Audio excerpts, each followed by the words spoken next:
Hello, my dear viewers. I am Anwar Hussain Barbiya. Welcome you to your channel AHV Physics. So, we are studying class 12 physics. In class 12 physics, we are studying electromagnetic induction. Electromagnetic induction is your chapter number 6. So, this will be the third lecture in electromagnetic induction. So, आप लोगों से मुझे कुछ कहना है, मेरा कुछ viewers है, कुछ नहीं, ऑलमोस्ट जितने भी मेरे व्यूवर्स है, आप लोग खुश हो कि मुझे 1K सब्सक्राइबर्स जो है मिल गया है। मीन्स मेरा चैनल पे 1K सब्सक्राइबर्स है।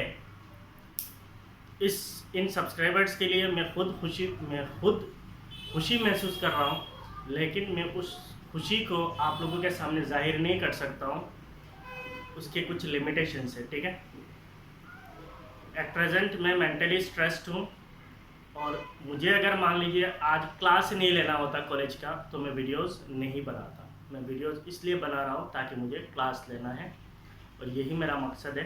ठीक है, आप लोग दुआ कीजिए, कभी ना कभी अगर खुदा करेगा तो मैं इस खुशी को ज़रूर मनाऊँगा। ठीक है, आप लोग मेरे लिए दुआ कीजिए। So we're studying electromagnetic induction. In electromagnetic induction, we will study, in today's class we'll study Lange law, we'll study Fleming's right hand rule, then we'll study motional EMF. So basically we'll study two topics. One is Lange law and conservation of energy, and the other one is motional electromotive force. So these are the two topics that we are going to study in this class. So the first topic is Lange law and conservation of energy. So if you open up NCERT textbook, you will see Lange's law,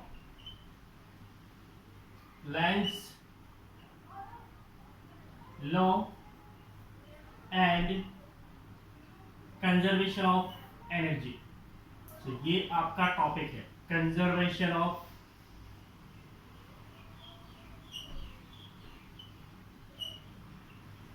energy.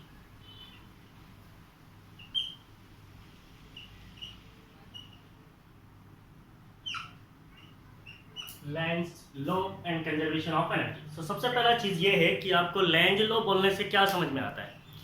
So Lange law जो है, it is a law and it is given by Heinrich Friedrich Lange. नाम सुन लो, याद रहेगा तो ठीक है, nobody will ask you. Heinrich Friedrich Lange, and he is from German, so he is a German scientist who had given this law. Now question ये है कि हम इस law को पढ़ते क्यों हैं। So Lange law basically gives the polarity of induced EMF. What is Lange law? Lange law gives the polarity of induced EMF. Lange law gives the polarity of induced EMF. जो induced EMF होता है, इसका polarity को describe करने के लिए Lange law का इस्तेमाल होता है। So basically if we say what is Lange law, it gives the polarity of induced EMF. Polarity of induced EMF. So Lange law gives the polarity of induced EMF. Now question ये है कि what is induced EMF? Induced EMF हम लोगों ने पढ़ा है basic introduction से। Electromagnetic induction क्या है? It is the phenomenon in which electricity is generated by changing magnetic field. इसका मतलब अगर हम मैग्नेटिक फील्ड को चेंज करते हैं तो induced EMF, induce means EMF induce होता है, that EMF we call it as induced EMF। ठीक है, तो ये जो इंड्यूस्ड EMF होता है, इस इंड्यूस्ड EMF का पोलैरिटी क्या होगा उसको हमें पढ़ना है। सो हम लोगों ने पढ़ा था the magnitude of induced EMF is proportional to rate of change of magnetic flux, that is d phi b by dt, है कि नहीं है। And this induced EMF is magnitude, इसका जो मैग्नीट्यूड है that magnitude is d phi b by dt। इसका मतलब क्या, it is rate of change of magnetic flux, rate of change of magnetic flux. इसके सामने एक नेगेटिव साइन होता है, ये जो नेगेटिव साइन है, ये नेगेटिव साइन जो है लैंज लॉ की वजह से है। And what is this Lenz law, that we have to study in this class. तो ये सुंदर फिगर देख के आपको कुछ याद आ रहा होगा, याद आ रहा है। So this is basically your experiment number 1. This is experiment number 1. आपका जो Faraday's law है, sorry Faraday's experiment है, उसका कुछ experiment हम लोगों ने पढ़ा था, 3 experiments. So this was the experiment number 1. So what was this experiment? अगर हमारे पास कोई एक coil है, मैं इसको आपको remind कर देता हूँ, हमारे पास कोई एक coil है, say that coil is C1, और हमारे पास एक magnet है, and that magnet is moving magnet. Say this is a moving magnet, means it will move. और ये जो कॉइल है दैट कॉइल इज स्टेशनरी, इसका मतलब ये मूव नहीं करेगा, so this coil will not move. तो हमारे पास एक मैग्नेट है, so this magnet is basically a permanent magnet. अगर ये परमानेंट मैग्नेट है तो इसका मतलब इससे क्या होगा, मैग्नेटिक फील्ड निकलेगा। अगर ये मैग्नेट यहाँ पे स्टैटिक है, मीन्स ये अगर हिलेगा नहीं, तो इससे जो मैग्नेटिक फील्ड बनेगा वो मैग्नेटिक फील्ड कैसा बनेगा, वो मैग्नेटिक फील्ड बनेगा स्टेशनरी मैग्नेटिक फील्ड, और you can say it is steady magnetic field. अगर मैग्नेटिक फील्ड स्टेडी होगा then there will not be any flux change. Magnetic field अगर स्टेडी होगा फ्लक्स चेंज नहीं होगा। What is magnetic flux? Magnetic flux is given as BA cos theta. तो ये जो B है, अगर ये मैग्नेटिक फील्ड स्टेडी हो जाएगा then magnetic flux will not change. और हम लोगों ने एक्सपेरिमेंट नंबर 3 में क्या पढ़ा था? एक्सपेरिमेंट 3 में हम लोगों ने पढ़ा था for the generation of induced EMF relative motion is not an absolute requirement. Induced EMF को पैदा करने के लिए रिलेटिव मोशन जो है वो एब्सोल्यूट रिक्वायरमेंट नहीं है। The absolute requirement is to change the magnetic flux. हमें क्या करना है? मैग्नेटिक फ्लक्स को चेंज करना है। तो इंड्यूस्ड ईएमएफ कैसे कैसे प्रोड्यूस हो सकता है, what are the different methods of producing induced EMF, that we will study in this class only. ठीक है, सो पहले इधर सुन लो, magnetic flux is given as BA cos theta. Magnetic field अगर स्टेडी है, if the magnetic field is constant, तो इसका मतलब मैग्नेटिक फ्लक्स जो है चेंज नहीं होगा। और अगर मैग्नेटिक फ्लक्स चेंज नहीं होगा तो then there will not be any induced EMF. Induced EMF नहीं आएगा। यही तो आपका Faraday's law. What was Faraday's law? whenever there is a coil linked with any change in magnetic flux and EMF is induced in the coil and the induced EMF flux as well as the change in magnetic flux continues। तो इसका मतलब किसी एक coil पे अगर magnetic flux change होता है, मान लीजिए यहाँ पे कोई कॉइल है, इसमें अगर मैग्नेटिक फ्लक्स ऐसे चेंज करता रहेगा, सो मैग्नेटिक फ्लक्स चेंज की वजह से क्या होता है? इंड्यूस्ड ईएमएफ आता है कॉइल में। सो this is what is your Faraday's law. तो यहाँ पे हमारा कॉइल है और यहाँ पे हमने एक मैग्नेट रखा। वो मैग्नेट क्या है? मान लीजिए मूविंग मैग्नेट है, इसका मतलब वो मैग्नेट ऐसे मूव करेगा। तो मैग्नेट जब ऐसे मूव करेगा तो इस कॉइल के साथ लिंक करेगा, कॉइल के साथ लिंक करेगा तो इस कॉइल में एक ईएमएफ आएगा। ईएमएफ का मतलब क्या है? It is open circuit potential difference. मान लीजिए इस कॉइल को अगर हमने ऐसे खुला छोड़ देंगे then also there will be an EMF, that EMF is called induced EMF. और अगर हम इस सर्किट को क्लोज कर देते हैं, मान लीजिए ये सर्किट को हमने क्लोज कर दिया, तो क्लोज सर्किट में क्या होता है? एक करंट फ्लो होता है। उस करंट को हम लोग क्या बोलते हैं? इंड्यूस्ड करंट बोलते हैं। और क्लोज सर्किट पे क्या होता है? एक करंट फ्लो होता है, उस करंट को हम लोग क्या बोलते हैं? इंड्यूस्ड करंट बोलते हैं। ठीक है, नाउ लेंज लॉ एक्चुअली क्या देता है? It gives the direction of induced EMF. इसका it gives the polarity of induced EMF. इसका मतलब वो इंड्यूस्ड ईएमएफ का पोलैरिटी देता है, और इंड्यूस्ड ईएमएफ से जो करंट पैदा होगा उसको बोलते हैं इंड्यूस्ड करंट। तो ultimately it will gives the direction of induced current also. So what आपके इसके अंदर, इस टॉपिक के अंदर आपको क्वेश्चन क्या आ सकता है? आपको इसके अंदर क्वेश्चन आ सकता है स्टेट लेंज लॉ। आपको आ सकता है लेंज लॉ का स्टेटमेंट लिखना है। State Lenz law, show that Lenz law is in accordance with the conservation of energy. आपको ये दिखाना है, आपको शो करना है। इसका मतलब आप तो कुछ लेके दिखा के नहीं बोल सकते। तो that means you have to write theoretically, show that Lenz law is in accordance with the law of conservation of energy. Means आपको ये दिखाना है कि लेंज लॉ जो है वो law of conservation of energy का जो प्रिंसिपल है उसको फॉलो करता है। ठीक है, तो इन टॉपिक्स को आपको इस टॉपिक के अंदर कवर किया जाएगा। सो what is Lenz law? So Lenz law का जो स्टेटमेंट है, the statement for length law is,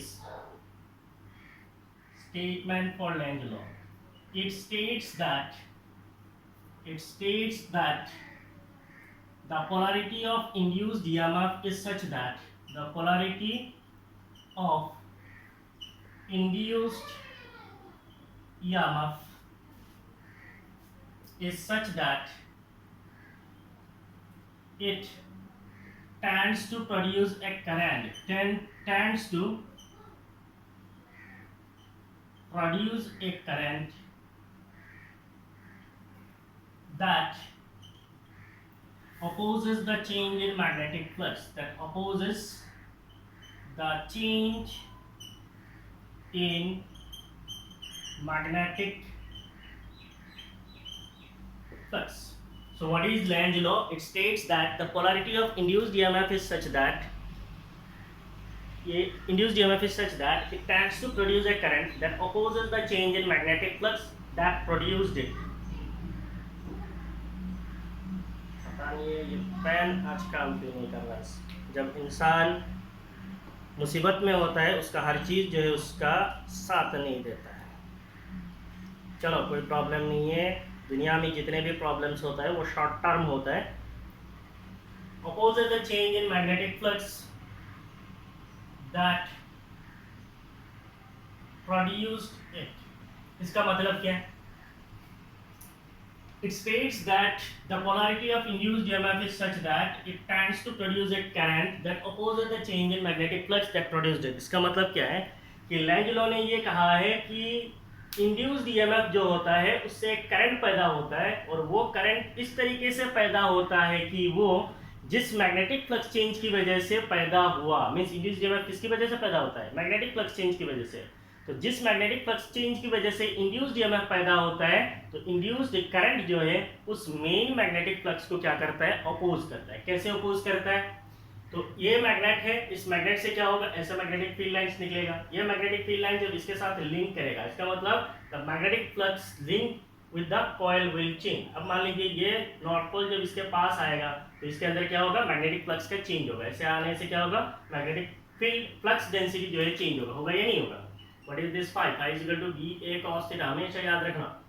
तो ये पास जब आएगा तो इसके साथ जो मैग्नेटिक फील्ड इंटेंसिटी लगेगा वो चेंज करेगा, इसका मतलब फ्लक्स चेंज होगा, और फ्लक्स चेंज होगा तो इस कॉइल में क्या आएगा? इंड्यूस्ड ईएमएफ आएगा। अब इसको अगर इधर लेके जाते हैं तो भी फ्लक्स चेंज होता है, इधर लाएंगे फ्लक्स चेंज होता है, तो इसका मतलब इसका मोशन में क्या होता है? फ्लक्स चेंज होता है। सिमिलरली साउथ पोल को बदल के अगर ऐसा मूव कराते हैं तो भी क्या होता है? फ्लक्स चेंज होता है। हमने वो एक्सपेरिमेंट नंबर 1 में पढ़ा। अभी हम लोगों को बस इतना पढ़ना है कि लेंज लॉ क्या होता है, ठीक है? तो ये मैग्नेटिक फ्लक्स जब इसके साथ लिंक करेगा, सो this is the magnetic flux link with this coil, इस कॉइल के साथ जब लिंक करेगा, इस कॉइल में एक ईएमएफ आएगा, वो ईएमएफ एक करंट पैदा करेगा। ये ईएमएफ इंड्यूस्ड ईएमएफ क्या है? इंड्यूस्ड ईएमएफ ई है। इंड्यूस्ड ईएमएफ जो है एक करंट पैदा करेगा, और जो करंट पैदा करेगा वो करंट इस मैग्नेटिक फ्लक्स को क्या करेगा? अपोज करेगा। कैसे करेगा? तो मान लीजिए ये हो गया आपका मोशन ऑफ मैग्नेट, तो एज्यूम कर सकते हैं कि इसका करंट कैसा है? ऐसा है। इसका करंट कैसा है? ऐसा है। तो इसमें एक करंट आएगा, वो करंट क्या करेगा? इसको अपोज करेगा। तो उस करंट को अपोज करने के लिए करंट की जरूरत कैसा है? अगर ऐसा होगा तो मैग्नेटिक फ्लक्स क्या होगा? ऐसे जाएगा। सो ये मैग्नेटिक फ्लक्स क्या करेगा? इस मैग्नेटिक फ्लक्स को अपोज करेगा। इसका मतलब ये होगा डायरेक्शन। हमेशा याद रखना, इसका डायरेक्शन काउंटर क्लॉकवाइज बोलना या फिर क्लॉकवाइज बोलना एग्जैक्टली सही नहीं होता है। It depends on the position of observer. अब मान लीजिए पोजीशन ऑफ ऑब्जर्वर जो है, ऑब्जर्वर इधर है। If the observer is on the side of magnet, observer अगर मैग्नेट के साइड पे होगा तो आपका इंड्यूस्ड ईएमएफ कैसे होगा? इंड्यूस्ड करंट का डायरेक्शन कैसे होगा? इट विल बी, मुझे कैसा दिख रहा है? Anti clockwise. क्लियर? वही ऑब्जर्वर जब इस डायरेक्शन में आ जाता है, इधर जब आ जाएगा तो इसका करंट कैसा होगा? ऐसा। इसका मतलब अब मुझे कैसा दिख रहा है? क्लॉकवाइज दिख रहा है। इसीलिए ये ऑब्जर्वर डिपेंडेंट है। ऑब्जर्वर इज, आपका एनसीईआरटी में लिखा है, the observer is on the side of magnet. Observer अगर मैग्नेट के साइड में है then the current will be anti clock, और you can say it is counter clock. ठीक है? तो इसके अंदर जो करंट का डायरेक्शन होगा that current is counter clockwise. Current कैसा पैदा हो रहा है? ऐसा। तो इस इंड्यूस्ड करंट को अगर मैं रिप्रेजेंट करता हूं, मान लीजिए आई से, इंड्यूस्ड करंट को किससे मैंने रिप्रेजेंट किया? आई से।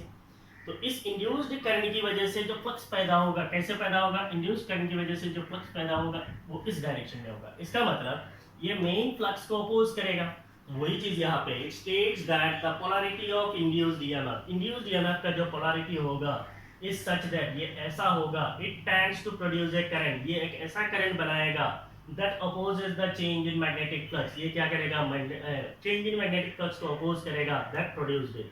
जिसने उसको बनाया उसी को क्या करेगा? अपोज करेगा। इसलिए बोलते हैं ना, आपने कहावत सुना होगा, जिस थाली में खाते हैं उस थाली में कभी छेद नहीं करना। जिस थाली में खाते हैं उस थाली को कभी छेद नहीं करना। आप अगर ऐसा करते हो तो आपको खुदा नहीं छोड़ेगा। ठीक है? हमेशा याद रखना, जिंदगी में इंसान के अंदर दो एनर्जी होता है। एक एनर्जी होता है पॉजिटिव एनर्जी और दूसरा एनर्जी होता है नेगेटिव एनर्जी। और पॉजिटिव एनर्जी जो है उसको हमेशा इस्तेमाल करना आपको फ़ायदा होगा। पॉजिटिव एनर्जी जो है, कभी कभी पॉजिटिव एनर्जी से आपको बेनिफिट मिलने में लॉन्ग टाइम लग सकता है, बहुत लंबा समय लग सकता है, उसमें बहुत सारा स्ट्रगल हो सकता है, बहुत सारा मेहनत करना पड़ सकता है, बट उससे जो आपको फल मिलेगा वो आपको ज़िंदगी भर काम आएगा। और अगर आप कभी किसी के साथ किसी भी जगह पे नेगेटिव एनर्जी का इस्तेमाल करते हो, किसी भी हाल पे, वो नेगेटिव एनर्जी कभी कभी ऐसा लगता है कि बहुत जल्द आपको फ़ायदा हो रहा है, लेकिन वो नेगेटिव एनर्जी ज़्यादा समय नहीं चलता है। अगर आपको कुछ फ़ायदा भी होता है वो आपके साथ नहीं रहेगा, वो चला जाएगा। हमेशा याद रखें, इंसान के अंदर दो एनर्जी है, one is positive energy, the other is negative energy. और पॉजिटिव एनर्जी को हमेशा इस्तेमाल करना, आपका ज़िंदगी जो है बन जाएगा, ज़िंदगी सक्सेसफुल हो जाएगा। किसी भी जगह पे हो, किसी भी स्टेज पे हो, हमेशा पॉजिटिव एनर्जी का इस्तेमाल करना, नेगेटिव एनर्जी का इस्तेमाल नहीं करना। नेगेटिव एनर्जी हमेशा नुकसान करता है। Thank you. तो इसका मतलब इंड्यूस्ड करंट क्या करता है? इंड्यूस्ड करंट जो है वो जिस थाली पे खाता है उसी थाली पे छेद करता है। इसका मतलब जिसने उसको बनाया उसी को अपोज करता है। Clear? So this is what is the statement of Lenz law. Now next question is, इसके अंदर ऐसा आ सकता है state Lenz law. Second one is conservation of energy. तो इसके अंदर ऐसा क्वेश्चन आ सकता है, show that Lenz law is in accordance with the law of conservation of energy. So the topic is Lenz law is in accordance with law of conservation of energy. In accordance with law of conservation of energy. Lenz law is in accordance with law of conservation of energy. ये आपको इस चीज को बताना है। What is law of conservation of energy? Energy can neither be created nor be destroyed. It can only be transferred from one form to another form. सबको पता है, बचपन से पता है। इसका मतलब एनर्जी को हम ना तो बना सकते हैं ना तो हम ख़त्म कर सकते हैं। एनर्जी जो है वो एक फॉर्म से दूसरा फॉर्म में बदल जाता है, एक अपना रूप को चेंज कर लेता है, लेकिन एनर्जी को हम बना नहीं सकते और ख़त्म भी नहीं कर सकते। हाँ, एनर्जी के एक फॉर्म से दूसरा फॉर्म में बदल जरूर सकते हैं। तो इसका मतलब अब ये मैग्नेट जब इस कॉइल के पास आएगा तो इससे मैग्नेटिक फ्लक्स बनेगा। ये इंड्यूस्ड मैग्नेटिक फ्लक्स इसका मोशन को अब क्या करेगा? अपोज करेगा। कैसे अपोज करेगा? इस कॉइल का जो इस साइड है, राइट साइड है, अगर हम लोग इसका राइट साइड बोलेंगे अभी फिगर के, तो ये साइड एपियर करेगा नॉर्थ पोल की तरफ, ये साइड एपियर करेगा साउथ पोल की तरफ, जिसकी वजह से इसके अंदर जो इससे जो फ्लक्स बनेगा ये हो गया इंड्यूस्ड फ्लक्स, और ये इंड्यूस्ड फ्लक्स क्या करेगा? इस मेन फ्लक्स को अपोज करेगा। नाउ अब अगर आपको इस मैग्नेट को कॉइल के पास लेके जाना है, इस कॉइल के पास लेके जाना है, then what you have to do? You have to do external work done. आपको ऐसा फोर्स लगाना पड़ेगा, एक्सटर्नल वर्क डन करना पड़ेगा, तब ये मैग्नेट जो है कॉइल के पास जाएगा, अदरवाइज नहीं जाएगा क्योंकि ये रिपेल करेगा ना। सो इसका मतलब we need to do some work done. So what is this? To move this magnet we need to do some work done. Magnet को मोशन के लिए हमें अभी क्या जरूरत है? वर्क डन की जरूरत है। अब हम इस वर्क डन को करेंगे क्योंकि हमें इसको लेके जाना है। वर्क डन को करेंगे तो क्या होगा? फ्लक्स चेंज होगा। फ्लक्स चेंज होगा तो क्या आएगा? इंड्यूस्ड ईएमएफ आएगा, इससे इंड्यूस्ड करंट आएगा। इसका मतलब हम मेरा जो वर्क डन है वो किस में कन्वर्ट हो जाएगा? इलेक्ट्रिक एनर्जी में कन्वर्ट हो जाएगा। वर्क डन क्या है? It is mechanical energy. Work done का मतलब क्या है? It is you are doing mechanical work, so it is mechanical energy. अब ये मैकेनिकल एनर्जी किसमें कन्वर्ट हो गया? मैकेनिकल एनर्जी जो है इलेक्ट्रिकल एनर्जी में कन्वर्ट हो गया। अब जब ये इलेक्ट्रिकल एनर्जी में कन्वर्ट हो रहा है तो ये किसमें कन्वर्ट हो रहा है? Induced EMF and induced current के शक्ल में आपको लूप में दिखाई दे रहा है। आपका electrical energy induced EMF and current के लूप में, करंट के शक्ल में आपको दिखाई दे रहा है। Now ये current, whenever there is a current through any coil, किसी भी कॉइल के अंदर जब करंट फ्लो होता है, किसी भी कंडक्टर के अंदर जब करंट फ्लो होता है तो यहाँ पे एक लॉस होता है, that loss is called Joule's heat loss। इसका हम लोग क्या बोलते हैं? Joules, Joule's heat loss। तो जहाँ पे भी करंट फ्लो होता है वहाँ पे एक हीट लॉस होता है, एंड उस हीट लॉस को हम लोग क्या बोलते हैं? I²RT, उसको हम लोग बोलते हैं जूल्स हीट लॉस। इसका मतलब इस मैग्नेट को मोशन कराने के लिए मुझे मैकेनिकल एनर्जी की जरूरत है। मैकेनिकल एनर्जी जो है किसमें कन्वर्ट हो जाता है? इलेक्ट्रिकल एनर्जी में, और वो इलेक्ट्रिकल एनर्जी किसमें कन्वर्ट होता है? हीट एनर्जी में कन्वर्ट होता है। So you can say that joules law is in accordance with the law of conservation of energy. तो इससे हम लोग ये कंक्लूड कर सकते हैं कि जूल्स लॉ जो है वो law of conservation of energy का प्रिंसिपल को फॉलो करता है। So simply we can say that for the motion of magnet, for the motion of magnet towards coil, for the motion of magnet towards coil, mechanical works need to be done. Mechanical work needs to be done to oppose the repulsive force, to oppose the repulsive force due to induced current, due to induced current. Induced current की वजह से induced flux आएगा, वो oppose करेगा. For the motion of magnet towards coil, magnet को coil के पास motion कराने के लिए mechanical work needs to be done, mechanically work done करना पड़ता है to oppose the repulsive force. इसलिए क्योंकि ये रिपल्सिव फोर्स को अपोज करना है, to oppose the repulsive force due to induced current. Induced current की वजह से जो रिपल्सिव फोर्स पैदा होता है उसको अपोज करने के लिए. Now this mechanical work done is converted into, this mechanical work done is converted into, this mechanical work done is converted into electrical energy, converted into electrical energy which is dissipated, which is dissipated in the form of, which is dissipated in the form of Joule's heat loss. तो अभी हमने क्या लिखा है, this mechanical work done is converted into electrical energy. तो इस magnet को move कराने के लिए जो मैकेनिकल वर्क डन है that is converted into electrical energy, वो मैकेनिकल एनर्जी जो है इलेक्ट्रिकल एनर्जी में कन्वर्ट होता है which is dissipated in the form of Joule's heat loss. वो जो है जूल्स हीट लॉस के रूप में हमें दिखाई देता है. मींस ये कॉइल क्या होगा, हीट होगा.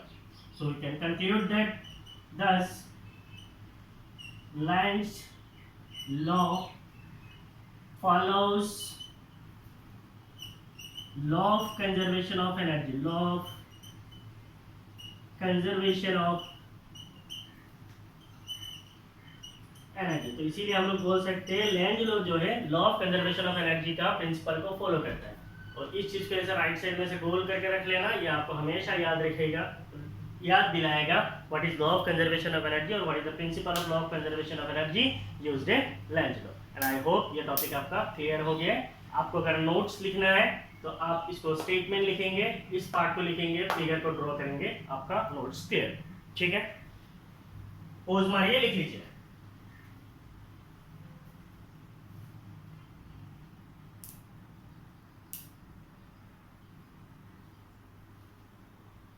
हो गया, हो गया.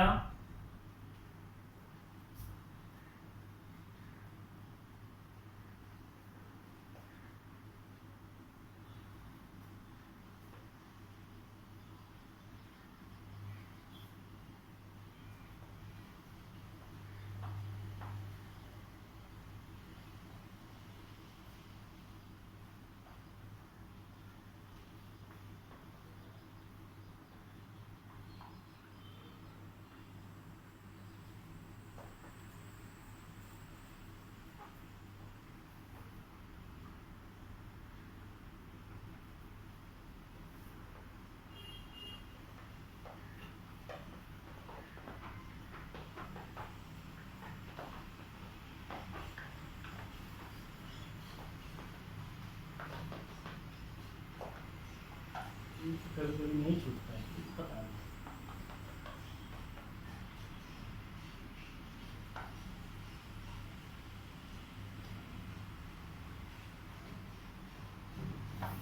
इसीलिए मैं पोज मार मार के लिखता हूँ ताकि वीडियोस का लेंथ ज़्यादा ना हो और आपको ये दिखाई ना दे कि मैं कितना स्ट्रगल करके इसको साफ कर रहा हूँ. ठीक है, चलो इसके बाद हम लोग पढ़ेंगे Fleming's right hand rule. Fleming's right hand rule. What is Fleming's right hand rule? Fleming's right hand rule जो है इसको भी यूज किया जाता है. It is used to find the direction, to find the direction of induced EMF and current. So it is used to find the direction of induced EMF and current. So Fleming's right hand rule जो है ये भी use होता है to find the direction of induced EMF and current. Current और induced EMF का direction को निकालने के लिए.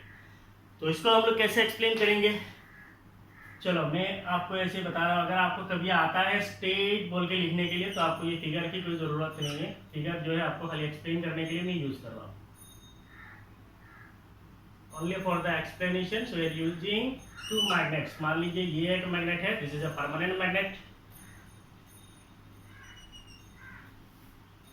And if you assume that यहाँ पे हमारे पास और कोई एक मैग्नेट है.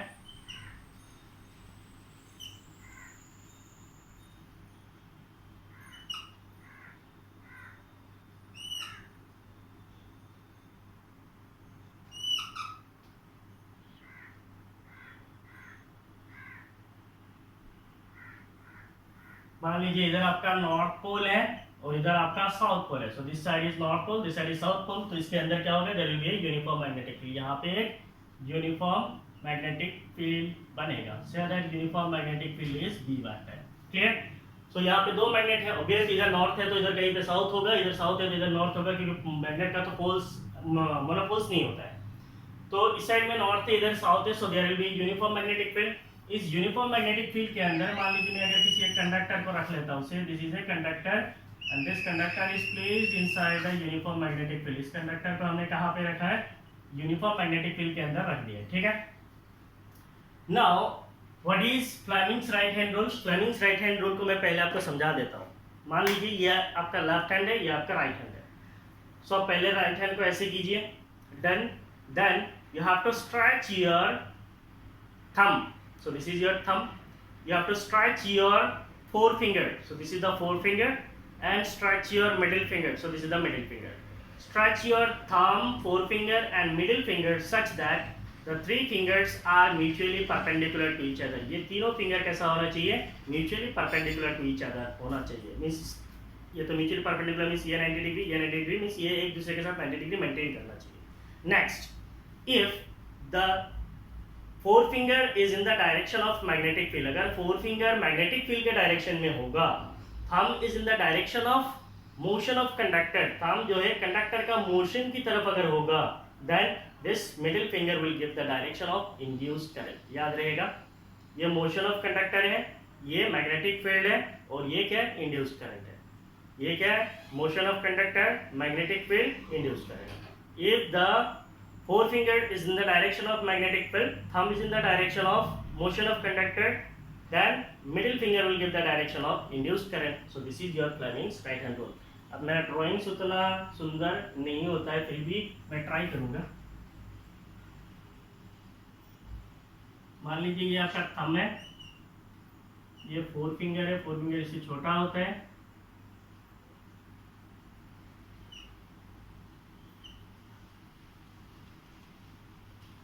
चलो ये हाथ तो बहुत अजीब दिखेगा, फिर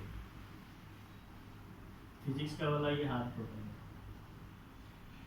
चलो हो गया. Now this is your forefinger. So this is the forefinger is in the direction of magnetic field. This is the thumb. It is in the direction of motion of conductor. Thumb is in the direction of motion of conductor. Then this will give the direction of induced current. So this is the direction of induced current. अब आप इस conductor में देखिए, हमने ऐसा assume किया कि magnetic field कैसे जा रहा है? ऐसे जा रहा है. तो इसका मतलब ये हो गया हमारा four finger is in the direction of magnetic field. Next क्या है? Motion of conductor. मान लीजिए कंडक्टर जो है ऐसे मूव करता है. सो कंडक्टर कैसे मूव कर रहा है? ऐसे. मैग्नेटिक फील्ड कैसे? ऐसा. तो इंड्यूस्ड करंट का डायरेक्शन कैसा होगा? ऐसा. So this will be the direction of induced current.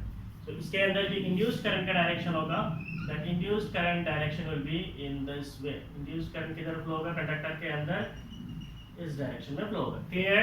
This is the magnetic field, this is the motion of conductor, then this will be induced current. हमने ऐसा माना कि मैग्नेटिक फील्ड ऐसे जा रहा है, तो मैग्नेटिक फील्ड ऐसे जा रहा है, मोशन ऑफ कंडक्टर ऐसा है, इंड्यूस्ड करंट कैसा होगा? ऐसा. So this is the direction of induced current. ठीक है. So how to state this Fleming's right hand rule? stretch, stretch, stretch, यही होता है ना, stretch, stretch the forefinger, stretch the forefinger, middle finger,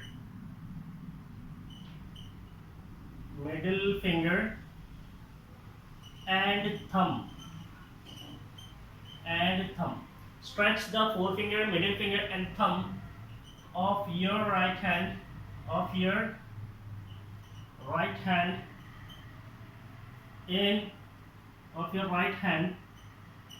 such that they are mutually perpendicular to each other,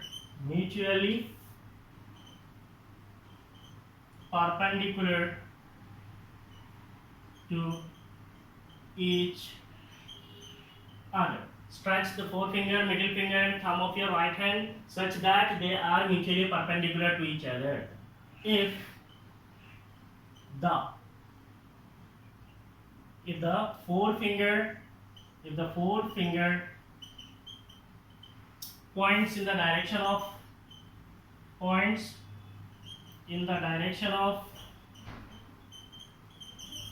magnetic field,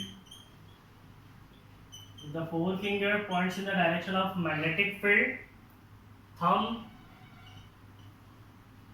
is in the direction of motion of conductor,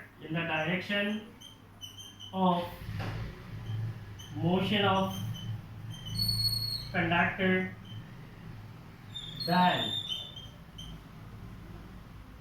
middle finger points in the direction of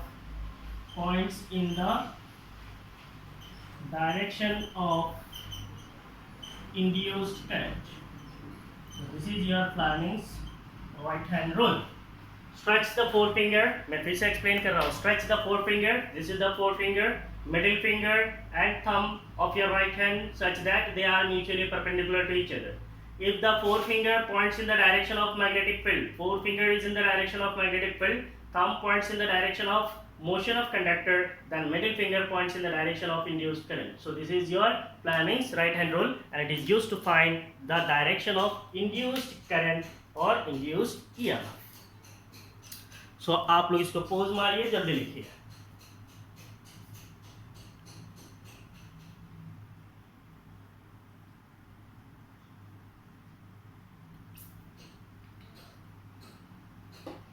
हो गया?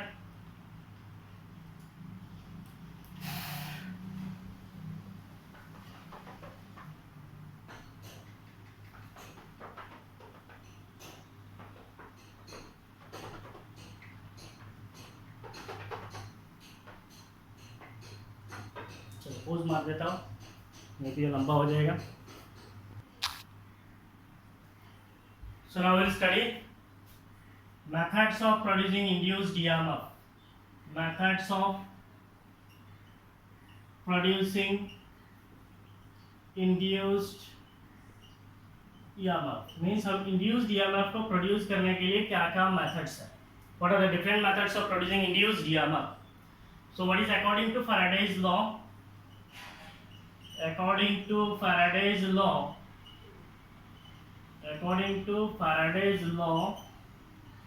induced EMF is E is equal to minus d phi divided by dt or d phi v by dt. That is, induced EMF is given as the magnitude of induced EMF is equal to rate of change of magnetic flux. So rate of change of magnetic flux is called induced EMF. इसका मतलब ये जो induced EMF है, this induced EMF is dependent on change in magnetic flux. So it will be equal to minus d dt. And what is magnetic flux? Magnetic flux is given as dA cos theta. इसका मतलब ये जो magnetic flux change है, magnetic flux change किन किन चीजों के ऊपर डिपेंडेंट है? Change in magnetic field, change in area and the theta. So we can say that to induce EMF magnetic flux needs to be changed. Magnetic flux needs to be changed with time. To induce EMF, magnetic flux needs to be changed with time. हमें क्या करना है? Induced EMF को produce करने के लिए magnetic flux को जो है चेंज करना है. And the magnetic flux change can be produced in three ways. That is by changing magnetic field, by changing the area of coil linking the magnetic field, and by changing theta. So what are the methods of producing induced EMF? To induce EMF, magnetic flux needs to be changed with time, and we can say the various methods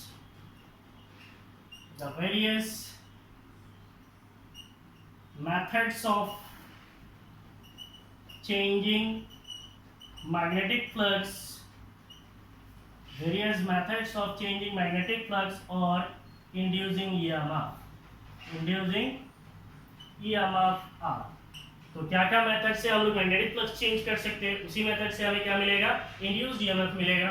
सबसे पहले D को change करना है. तो इसका मतलब by changing the magnetic field और by changing the magnetic flux density भी कहा जाता है डी को. Magnetic flux density, by changing the magnetic flux density we can induce EMF. तो by changing the magnetic flux density अगर आपको represent करना है या फिर एक्सप्लेन करना है, तो मैं अब तक आपको जितना फैराडेज का पहला जो दो एक्सपेरिमेंट है, experiment 1 and experiment 2, both are dependent on change in magnetic flux. इस दोनों में क्या होता है? मैग्नेटिक फ्लक्स चेंज होता है. एक कॉइल है अटैच टू गैल्वानोमीटर है.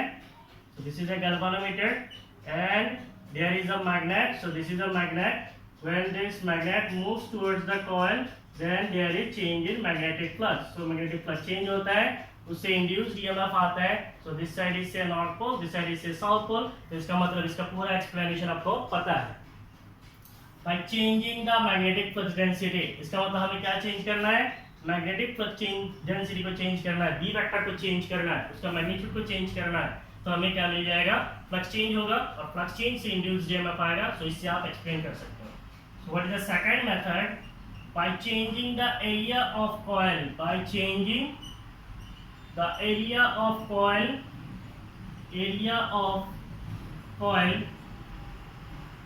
linking the magnetic, field. तो दूसरा हम लोग कर सकते हैं by changing the area को चेंज कर सकते हैं. जो एरिया मैग्नेटिक फील्ड के साथ लिंक कर रहा है उसको चेंज करके हम लोग मैग्नेटिक फ्लक्स चेंज कर सकते हैं और इससे इंड्यूस्ड ईएमएफ पैदा कर सकते हैं. तो इसका जो है एक्सप्लेनेशन हम लोग पढ़ेंगे मोशनल ईएमएफ. अभी हम लोग एक टॉपिक पढ़ने वाले हैं मोशनल ईएमएफ. उससे आपको इस टॉपिक का पूरा आइडिया मिल जाएगा. And the third one is theta. Theta को चेंज करना है. इसका मतलब क्या करना है? Bye changing the orientation, of coil, by changing the orientation of coil, plane of coil का plane, by changing the orientation of plane of coil with magnetic field. So coil का plane को by changing the orientation of plane of coil with magnetic field, means हमें क्या करना है? That is by changing theta, angle को change करना है. So by changing the orientation of plane of coil with magnetic field, that is by changing the angle, that is theta, we can also produce the flux change. तो इसको हमें पता है. अगर मान लीजिए हमारे पास कोई एक कॉइल, मींस कोई भी एक कॉइल है. सपोज ये एक कॉइल है. इस कॉइल के अंदर अगर कोई मैग्नेटिक फील्ड जाता है, say that magnetic field is B vector. इस कॉइल का कुछ एरिया होगा, say that area is A vector. Coil का एरिया क्या है? A वेक्टर है. इसके बीच में एक एंगल है, that angle is theta. Coil का जो टोटल एरिया है, suppose that total area is A, तो area vector magnetic field vector के बीच में एंगल कितना है? थीटा है. तो मैग्नेटिक फ्लक्स क्या है? BA cos थीटा है. So by changing the value of theta, इसका एक सिंपल एग्जांपल मैं दे देता हूँ. मान लीजिए यहाँ पे कोई एक मैग्नेट है. Say this is a magnet, this is a magnet, this is north pole, this is south pole. इसके बीच में मैंने एक प्लेन रखा. क्या रखा? एक प्लेन रखा. अब एज्यूम कीजिए इधर से मैग्नेटिक फील्ड बनेगा, so there will be uniform magnetic field. और उस यूनिफॉर्म मैग्नेटिक फील्ड में अगर मैं इस कॉइल को, यहाँ पे कोई एक कॉइल है, इस कॉइल को अगर मैं ऐसे रोटेट करता हूँ तो ये क्या होगा, इसका प्लेन मूव करेगा, इसका मतलब एरिया वेक्टर मूव करेगा, तो जिससे आपका क्या हो जाएगा, फ्लक्स चेंज हो जाएगा। इसका जो डिटेल एक्सप्लेनेशन है इसको हम लोग इस चैप्टर के लास्ट टॉपिक में पढ़ेंगे, एसी जनरेटर में। ये कहाँ पे पढ़ेंगे, एसी जनरेटर में। तो एग्जाम में अगर आ जाता है then you can write from the basic ideas. ये तो आपको पता ही आइडियाज, एक्सपेरिमेंट नंबर 1, 2 से आप लिख सकते हो। By changing area of the coil linking the magnetic field, that is your motional EMF. अभी हम लोग पढ़ने वाले हैं, उसका टॉपिक यूज करके आप लिख सकते हो। And by changing the orientation of plane of coil with magnetic field, वो आपको एसी जनरेटर में मिलेगा, इसी टॉपिक में, इसी चैप्टर में मिलेगा, ठीक है। सो ऐसे आप नोट्स लिख लीजिए, काफी है।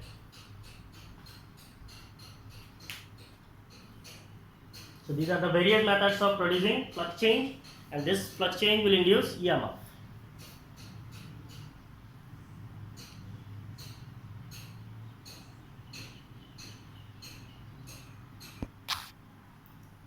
So now we'll study motional EMF. क्या है मोशनल EMF? तो मोशनल के अंदर एक वर्ड है, दैट इज मोशन। EMF क्या है, इलेक्ट्रोमोटिव फोर्स है। इलेक्ट्रोमोटिव फोर्स को हम लोग इन शॉर्ट फॉर्म क्या बोलते हैं, EMF बोलते हैं। So EMF क्या है, it is the open circuit potential difference. It is the open circuit potential difference. तो अगर सर्किट को क्लोज करते हैं, that EMF will drive a current. So इसका मतलब मोशनल EMF में हम लोग क्या पढ़ेंगे, मोशन की वजह से जो EMF पैदा होता है उसको हम लोग पढ़ेंगे। मोशन की वजह से जो EMF पैदा होता है उसको हम लोग पढ़ेंगे मोशनल EMF। तो मोशनल EMF इसको ऐसे लिखा जाता है, मोशनल EMF। इसका मतलब it is motional electromotive force. So what is motional electromotive force or motional EMF? It is the EMF induced across the two ends of a conductor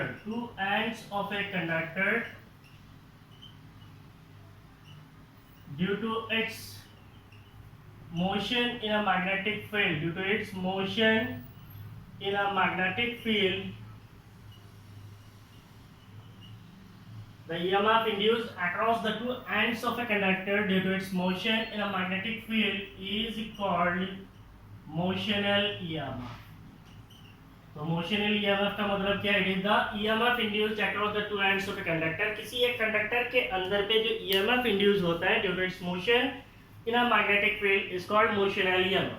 तो मान लीजिए हम लोग अगर एज्यूम कर लेते हैं कि हमारे पास यहाँ पे एक मैग्नेटिक फील्ड क्या है, there is a uniform magnetic field। इस यूनिफॉर्म मैग्नेटिक फील्ड के अंदर अगर मैं किसी एक कॉइल को मूव कराता हूँ, क्या करता है, किसी एक कॉइल को मूव कराता हूँ, then the area of that coil linking the magnetic field will change, and due to that area change in area in magnetic field there will be an EMF। तो मान लीजिए ये हमारे पास एक रेक्टेंगुलर कंडक्टर है, क्या है, this is a rectangular conductor है। से दिस इज ऐसा मान लीजिए ये क्या है, एक रेक्टेंगुलर कंडक्टर है, इसका एक डेफिनेट एरिया है, so this is the area. अब मान लीजिए इस कंडक्टर को मैं अगर यूनिफॉर्म मैग्नेटिक फील्ड के अंदर ऐसे मूव कराता हूँ, तो सबसे पहला चीज हमें क्या पता है, मैग्नेटिक फ्लक्स हमें पता है। What is magnetic flux? Magnetic flux is given as BA cos theta. Magnetic field को चेंज करके हम लोग मैग्नेटिक फ्लक्स को चेंज कर सकते हैं, उससे इंड्यूस्ड EMF आता है, it is known to us. अब हम लोग क्या करेंगे, area of coil linking the magnetic flux will change, area को चेंज करेंगे।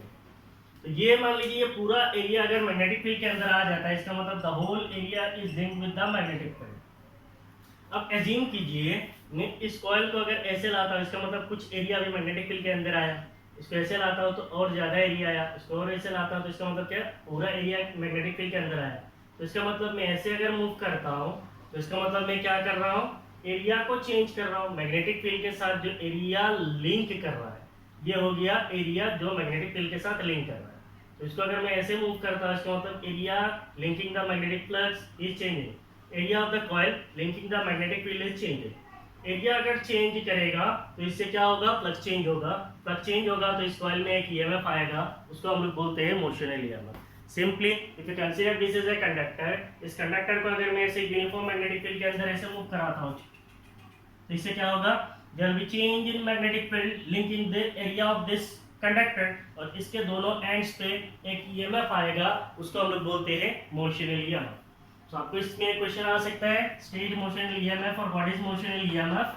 तो what is motional EMF? It is the EMF induced across the two ends of a conductor due to its motion in a magnetic field. किसी एक conductor को अगर हम किसी एक यूनिफॉर्म मैग्नेटिक फील्ड के अंदर मूव कराते हैं तो उस कंडक्टर का मोशन की वजह से area of this conductor linking the magnetic field will change, और एरिया चेंज करने की वजह से फ्लक्स चेंज होता है, और फ्लक्स चेंज की वजह से इंड्यूस्ड ईएमएफ आता है। उस ईएमएफ को हम लोग बोलते हैं motional EMF.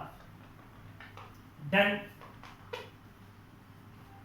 Now derive an expression for motional EMF अगर आता है then we'll consider a rectangular loop. Say this is a rectangular loop. This rectangular loop is placed in a uniform magnetic field. अभी तक मैंने rectangular loop ही draw नहीं किया है. This is the rectangular loop. अभी तक नहीं बना. Wait.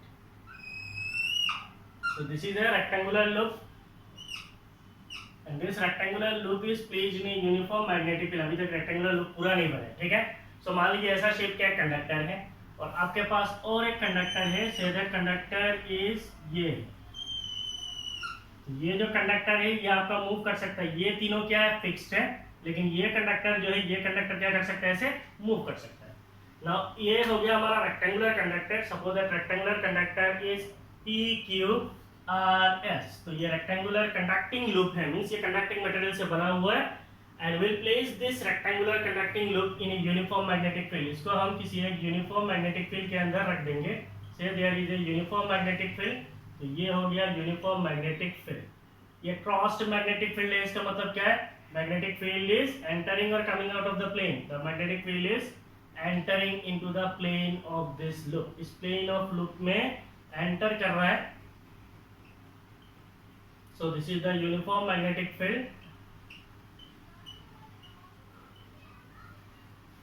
So हम लोग जब क्रॉस से रिप्रेजेंट करते हैं इसका मतलब क्या है? The magnetic field is entering into the plane. Magnetic field कैसे जा रहा है? It is entering into the plane. Dot से करने से क्या है? Magnetic field is coming out of the plane. यहाँ पे क्रॉस से भी रिप्रेजेंट कर सकते हो, डॉट से भी रिप्रेजेंट कर सकते हो, कोई प्रॉब्लम नहीं है। So ये representing it as cross, इसका मतलब magnetic field is entering into the plane.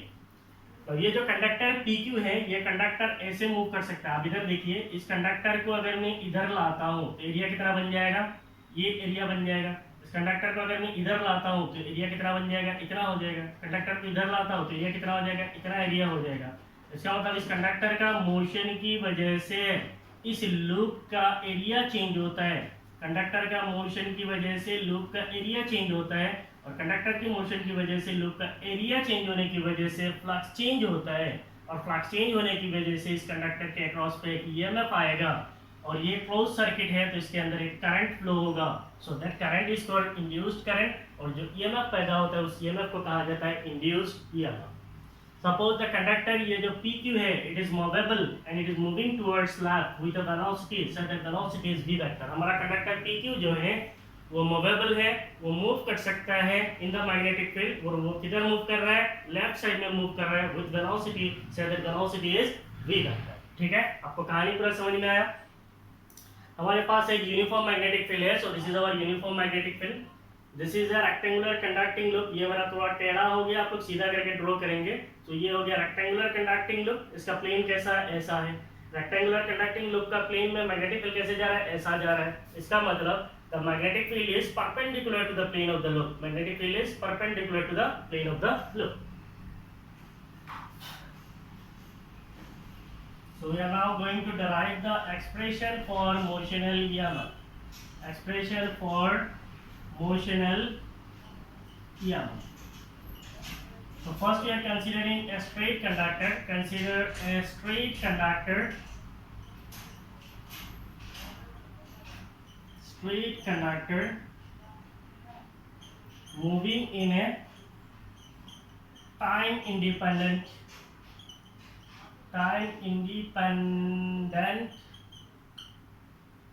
उधर नहीं लिखेंगे, उधर हमें अभी और एक लेंथ लिखना। Consider a straight conductor moving in a time independent magnetic field. Time independent magnetic field with velocity v vector. Next, we are considering a rectangular conducting loop. Consider a rectangular conducting loop. Rectangular conducting loop. The conducting loop is PQRS. So PQRS में क्या rectangular conducting loop है, in which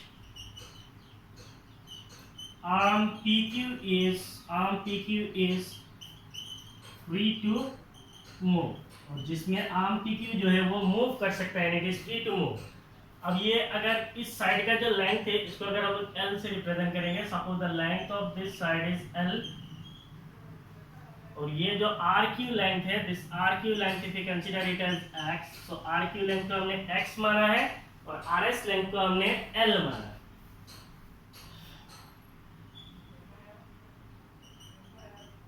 suppose conductor PQ is moved towards left. Conductor PQ is moved towards left with velocity v vector. तो वहाँ पे with velocity नहीं चाहिए। Consider a straight conductor moving in a time independent magnetic field, लिख के छोड़ दो। Moving in a time independent magnetic field. Consider rectangular conducting loop PQRS in which the arm PQ is free to move. जहाँ पे arm PQ जो है वो free है। समझ में आ रहा है ना? Consider a straight conductor moving in a time independent magnetic field. हमारे पास एक straight conductor है, वो एक time independent magnetic field में मूव करता है। टाइम इंडिपेंडेंट मैग्नेटिक फील्ड का मतलब क्या है? ये जो मैग्नेटिक फील्ड है, यह मैग्नेटिक फील्ड क्या है? यूनिफॉर्म है, और ये मैग्नेटिक फील्ड टाइम के साथ चेंज नहीं होता है। Consider a rectangular conducting loop PQRS। हमने PQRS एक रेक्टेंगुलर कंडक्टिंग लूप कंसीडर किया है, in which arm PQ is free to move, जहाँ पे ये आर्म PQ जो है ये फ्री है मूव करने के लिए। Suppose conductor PQ is move towards left with velocity v vector. Conductor PQ जो है वो लेफ्ट साइड में मूव करता है, कौन वेलोसिटी से? v वेक्टर से। as the conductor PQ moves, जब कंडक्टर PQ मूव करेगा, the area of coil linking magnetic field will change. Magnetic field changes. The area of coil linking magnetic field changes. तो ये conductor जब इधर जाएगा तो ultimately area decrease होगा, conductor उधर जाने से एरिया इंक्रीज होगा। इसका मतलब इसका मोशन की वजह से कॉइल का एरिया जो मैग्नेटिक फील्ड के साथ लिंक कर रहा है वो चेंज करता है। The area of coil linking the magnetic field changes. So we can say that the magnetic flux linking with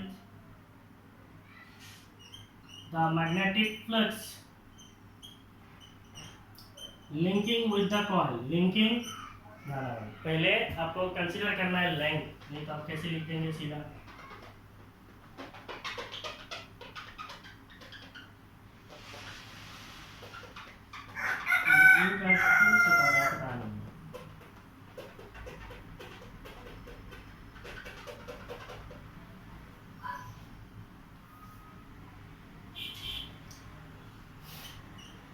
If the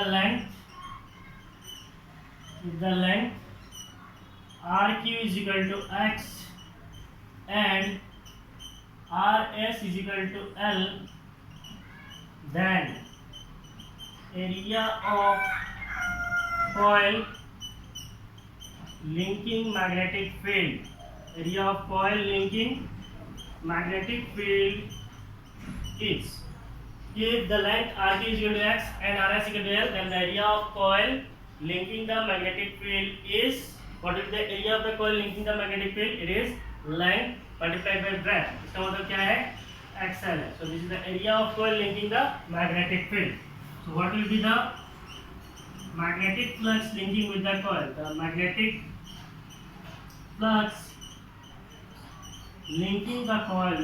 flux linking the coil जो है, that magnetic flux is given as phi b and it is equal to dA cos theta. What is theta? Theta is the angle between magnetic field vector and area vector.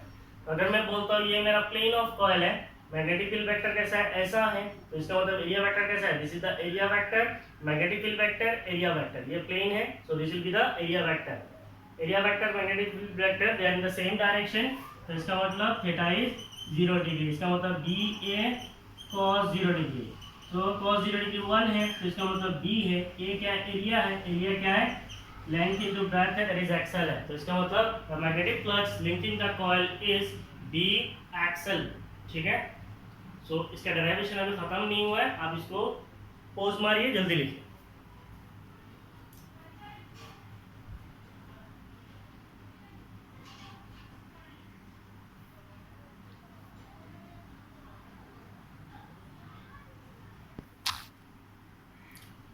So we are studying motional EMF. We have studied the flux change. What is the magnetic flux change? Magnetic flux linking with the coil. The magnetic flux linking with the coil is what? It is BLX. Now हमारा conductor जो है, the conductor PQ is moving towards slab, जिसकी वजह से क्या होगा, area change होगा। तो अगर कंडक्टर यहाँ पे है, then what is the area of the coil linking the flux? It is LX. And what is the flux linking? It is BLX.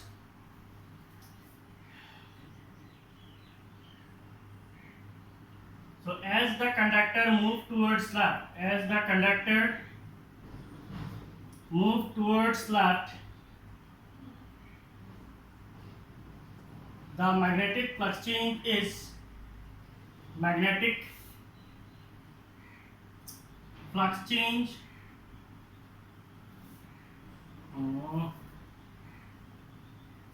as the conductor move towards left, the magnetic flux change induces an EMF in the coil.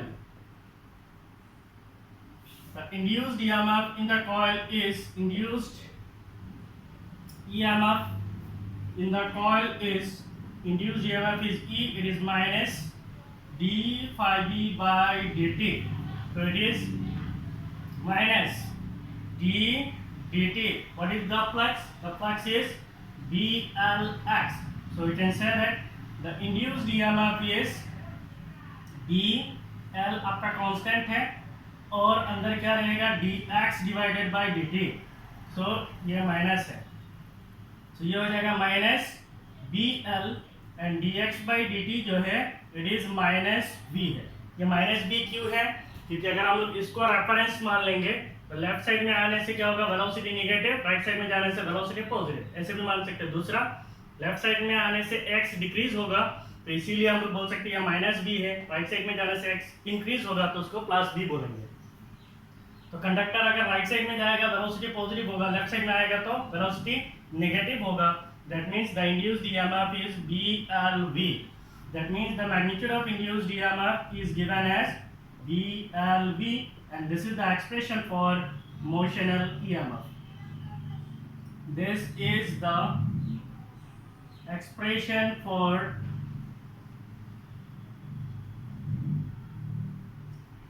motional EMF.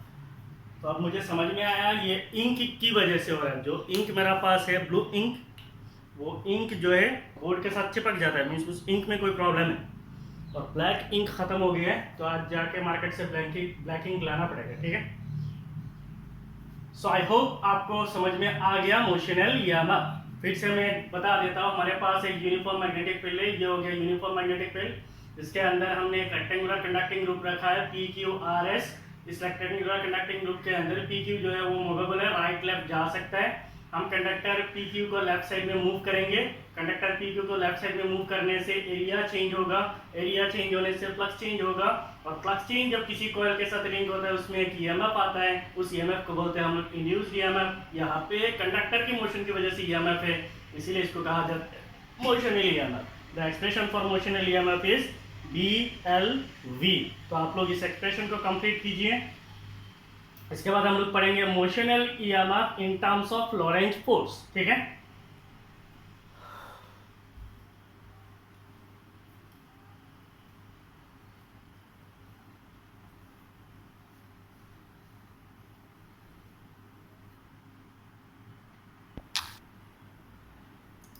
So now will study motional EMF in terms of Lorentz force. Means motional EMF को हम लोग derive करेंगे Lorentz force के respect में।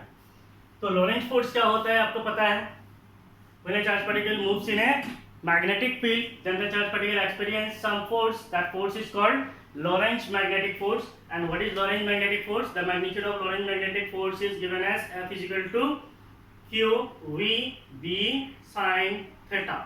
That means if you consider that वो तो Lorentz magnetic force आपने moving charge magnetism में पढ़ लिया। मान लीजिए आपके पास कोई एक मैग्नेटिक फील्ड है, this is a uniform magnetic field. इस यूनिफॉर्म मैग्नेटिक फील्ड के अंदर मैं अगर किसी एक चार्ज को थ्रो करता हूं, say that charge is q, इसको अगर थ्रो करता हूं with some velocity, suppose that velocity is v vector. When this charge particle enters into the magnetic field will exert a force on this charge, and that force is called Lorentz magnetic force. The magnitude is given as qvb sin theta. What is this theta? Q is the magnitude of charge, v is velocity, v is magnitude of magnetic field, theta is the angle between velocity vector and magnetic field vector. So velocity और magnetic field के बीच में जो angle है उसको हम लोग बोलते हैं theta. So motional EMF in terms of Lorentz force, तो यहाँ पे लॉरेंज फोर्स कहाँ से लगेगा? तो ये जो कंडक्टर PQ है, इमेजिन कीजिए ये कंडक्टर इधर मूव कर रहा है, कंडक्टर है तो इसके अंदर क्या है, एक आर्बिट्ररी अमाउंट ऑफ चार्ज है। सी मैंने ये मोशनल ईएमएफ में आपको इस करंट का डायरेक्शन नहीं दिया है, सो इसके अंदर करंट का डायरेक्शन आपको देना है। तो induced current direction is anti clockwise. Induced current का डायरेक्शन कैसा है? एंटी क्लॉकवाइज है। इससे पहले वाला जो फिगर है उसमें आप इस करंट का डायरेक्शन को दे देना, ठीक है। पहले वाला के लिए भी एक्सप्रेशन के लिए यही फिगर यूज होता है, इसमें भी यही फिगर यूज होगा। फिगर सेम है, खाली मैंने करंट का डायरेक्शन देना भूल गया, आप लोग वहां पे दे देना।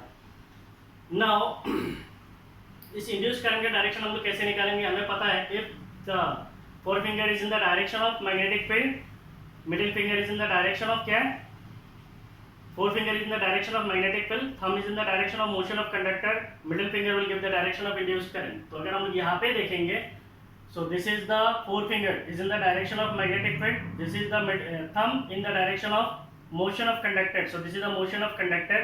तो induced current का direction कैसे आना चाहिए? induced current का direction कैसे आना चाहिए? नीचे आना चाहिए। इसका मतलब ये ऐसा क्लॉकवाइज होना चाहिए ना। क्वेश्चन ये है कि एनसीईआरटी में इसको एंटी क्लॉकवाइज क्यों दिया है? एंटी क्लॉकवाइज इसलिए दिया है, इसने इन्होंने शायद लेफ्ट हैंड यूज कर लिया है। सो लेफ्ट हैंड क्या है? फादर मदर चाइल्ड है। फोर्स एक्टिंग ऑन कंडक्टर, ये क्या है? Force acting on conductor, magnetic field, current है। फोर्स एक्टिंग ऑन कंडक्टर किधर है? इधर है। यह मैग्नेटिक फील्ड है और ये करंट का डायरेक्शन है, तो उन्होंने इसको इस्तेमाल किया। क्यों किया उनको ही पता है, ठीक है। So we have to refer textbook. So we are going to refer the textbook only. So this is the direction of induced current. But actual direction किधर होना चाहिए? नीचे होना चाहिए, मेरे हिसाब से नीचे होना चाहिए, because it is the direction of induced current. So direction of induced current is given by Fleming's right hand rule, and according to right hand rule, it should be clockwise. But they have used left hand rule. It is anti-clockwise. So we have to use left hand rule, no problem. Magnitude will not change, nothing will change. So we are considering that the current in the loop is flowing in anti-clockwise direction. So there is a current in the loop. That current in the loop is in anti-clockwise direction. अब इस conductor के अंदर, conductor है तो इसके अंदर क्या है? फिक्स्ड अमाउंट ऑफ चार्ज है। It has fixed amount of electrons. इसके अंदर क्या है? इलेक्ट्रॉन्स है। नाउ कंडक्टर के अंदर जब करंट फ्लो होगा तो इलेक्ट्रॉन्स फ्लो करेगा। करंट किधर जा रहा है? इधर से ऊपर की तरफ करंट, तो इलेक्ट्रॉनिक फ्लो किधर होगा? इलेक्ट्रॉन्स का फ्लो होगा ऊपर से लेकर नीचे की तरफ। अब इलेक्ट्रॉन्स का फ्लो हो रहा है, इसका मतलब इलेक्ट्रॉन्स कैसे फ्लो करेगा? ऐसे। अब इलेक्ट्रॉनिक मोशन जब होगा, इलेक्ट्रॉन्स कहाँ पे मूव कर रहा है? मूव कर रहा है मैग्नेटिक फील्ड में। That is motion of charge in magnetic field. Motion of charge in magnetic field will induce motion of charge in magnetic field, there is magnetic force. What is the Lorentz magnetic force? It is QVB. Now we assume that we have Q amount of charge in the conductor, and this Q amount of charge in the conductor is moving in the magnetic field. अब मान लीजिए conductor left side में जाता है, तो conductor left side में कौन सा वेलोसिटी से जा रहा है? v से। तो इसका मतलब इसके अंदर जो चार्ज q है वो चार्ज q भी v वेलोसिटी से मूव करेगा, तो जिसकी वजह से चार्ज के ऊपर एक फोर्स लगेगा, उसको बोलते हैं हम लोग लॉरेंज मैग्नेटिक फोर्स। तो उसी चीज को हम लोग लिखेंगे।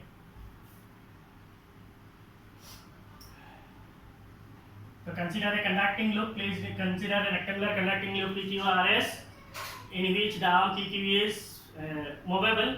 The arm PQ is moving towards left with velocity v. पहले वाला इंट्रोडक्शन आप सेम लिखेंगे, introduction remain same. Suppose the conductor PQ moves, conductor PQ has an arbitrary amount of charge, has an arbitrary amount of charge, amount of charge Q। मान लीजिए conductor PQ के अंदर एक arbitrary amount of charge है, वो charge क्या है? Q है। As the conductor PQ, as the conductor PQ moves towards left with velocity v vector, as the conductor moves towards left with velocity v vector, the charges in the conductor also move. The charges in the conductor also moves with the same velocity, with the same velocity। तो conductor के अंदर जो charge Q है वो भी same velocity से move करेगा। मान लीजिए वो वेलोसिटी, कंडक्टर का वेलोसिटी v होगा तो चार्ज का वेलोसिटी क्या है? v है। That is, the charges in the conductor, charges in the conductor will experience Lorentz force। So Lorentz force और लॉरेंज मैग्नेटिक फोर्स में आप कंफ्यूज नहीं हो रहा, वहाँ पे हमने लॉरेंज फोर्स पढ़ा था, force due to electric field and magnetic field. तो लॉरेंज मैग्नेटिक फोर्स को यहाँ पे लॉरेंज फोर्स कंसीडर किया जा रहा है। The charges in the conductor will experience Lorentz force due to motion in magnetic field, due to motion in magnetic field. The force experienced by the charge is, the force experienced by the charges is, what is the force? QVB sin theta, angle between velocity vector and magnetic field vector। तो charge का velocity किधर है? Charge का velocity left side में है और magnetic field किधर जा रहा है? अंदर। तो इसका मतलब थीटा कितना है? थीटा 90 है, तो sin 90 कितना है? 1 है। इसका मतलब मैग्नीट्यूड कितना हो जाएगा? QVB। So this is the force experienced by the charges. So charge particle जो है कंडक्टर के किधर से आ रहा है? इलेक्ट्रॉन जो है, करंट जा रहा है Q से P की तरफ। The current is flowing from Q to P, electrons will move from P to Q। तो इसका मतलब there will be some work done. The work done in moving the charges, the work done in moving the charges from P to Q is, so what is the work done in moving the charges from P to Q? समझ में आया? Current जा रहा है Q से P, electrons will move from P to Q। So the work done in moving these charges from P to Q is, work done is force multiplied by displacement। displacement कितना होगा? L displacement होगा।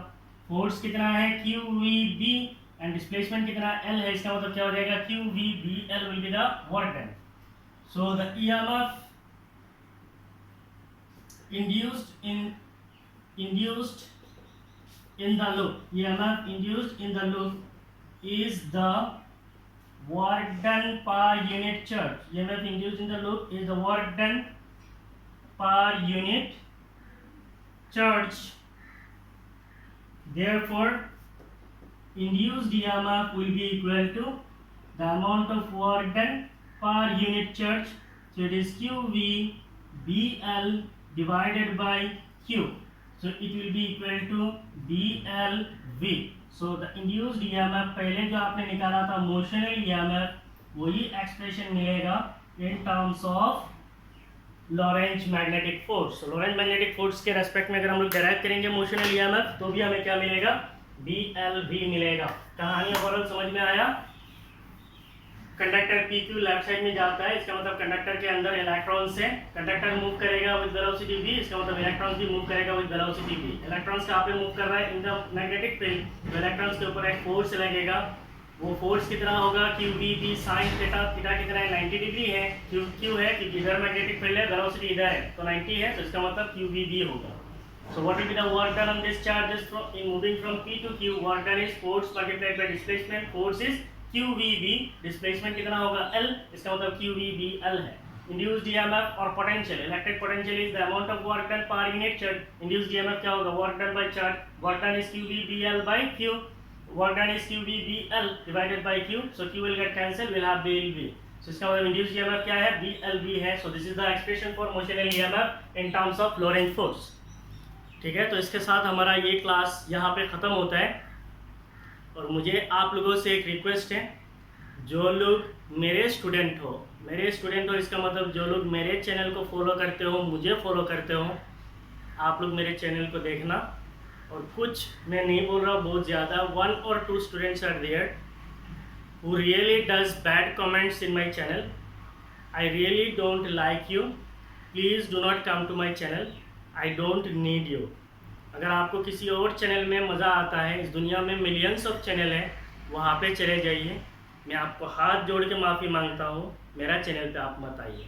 ठीक है, मैं बहुत मेहनत करके इन videos को बनाता हूँ, खाली मेरे ही स्टूडेंट्स को क्लास लेने के लिए और मेरा अजमल कॉलेज के स्टूडेंट्स को भला करने के लिए। इसके साथ जितने भी स्टूडेंट अटैच्ड हैं, आप सबके लिए मैं आजकल काम कर रहा हूँ। सब लोगों से मेरा दुआ है, आप लोग मेरे लिए दुआ कीजिए। ठीक है, किसी का अच्छा कर सकते हो तो अच्छा करना, बुरा कभी नहीं करना। ठीक है, please please please listen my words, don't do any negative comment in my channel. Thank you for watching my videos. Bye bye.